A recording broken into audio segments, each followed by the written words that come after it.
never been proven wrong, not one single time. Now they're trying to shut him down. I think he did America two favors. One, he showed that we have no government cybersecurity, and two, he is bringing us in the inner sanctum of how deeply, deeply rooted this corruption in our government is. Is that a good thing? You know what? I think the issue with all of this really has to focus on, like you said, where the money's coming from and the campaign cash. And when I look at that issue, I looked at Facebook, and no one seems to be talking or calling them out on the fact that 50% of Americans get their news from Facebook, and yet Facebook has been categorically implicated in changing their trending news stories. That, to me, is really scary, coupled by the fact that in other words, wouldn't that be an in-kind donation? If they change what is trending, if they alter and manufacture in favor of a candidate, isn't that a donation in a way? You know, Sean, it's a huge conflict of interest that I don't understand. They actually, on Facebook's business platform, you can buy campaign ads, campaign resources, and this is across the board. This is worldwide. Facebook's co-founder, Dustin Moskovitz, contributed $20 million in September to Hillary's campaign. Facebook staff members have the highest individual contributions to Hillary's campaign of any other campaign, and they have and 96% of manipulating trending news. That to me is really scary. And 96% of journalists, as I mentioned earlier, they're voting for Hillary Clinton and donating to her. Well, go ahead. You know the difference, Sean, though? I think most Americans don't trust mainstream media. Facebook portrays itself as a neutral third party, and it's not. I think that's well said. Ethan, what's your take on all of this?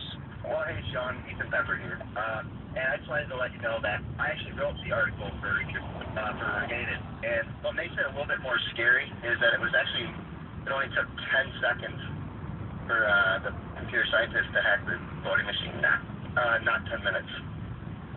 Wow. So, explain how this happened. Walk us through it. So basically, these computer scientists from Princeton, they ran a little experiment in showing how they could actually hack the voting machine. And all they really had to do was the guy was able to pick the lock in under 10 seconds, install his own software, and the machine was compromised instantly. And that means you could alter the voting in that district. For example, you'd probably be able to know exactly how many votes were put in, and you could alter it, say it went 70% for Trump, you could alter it, make it 80% for Clinton, and have the same number of votes, and nobody would suspect fraud. Basically, but I think the experiment, the interesting aspect of it was they set it up. It was George Washington versus Benedict Arnold. So obviously people were going to vote for George Washington, and 3 people voted for George Washington, and at the end of the experiment, Benedict Arnold won 2-1 because of the voting software that they had used for that voting machine. Now, so much effort as it takes to change one vote, you could honestly do that. You could change a million votes. So this is definitely something that should be taken into consideration for this election. All right, last basic question for all three of you, Brian, Jamie, and Ethan. Is it your belief that, in fact, it would be very easy to hack into these machines and alter the results? Really quick answers, Brian. Absolutely, and if it were happening in favor of the Democrats, like we've seen earlier, some questions about voter fraud and intimidation, Justice Department would be all over it. If that was a Democratic Party office in North Carolina that got firebombed, Loretta Lynch would be down there on Mach 3 jet. Jamie?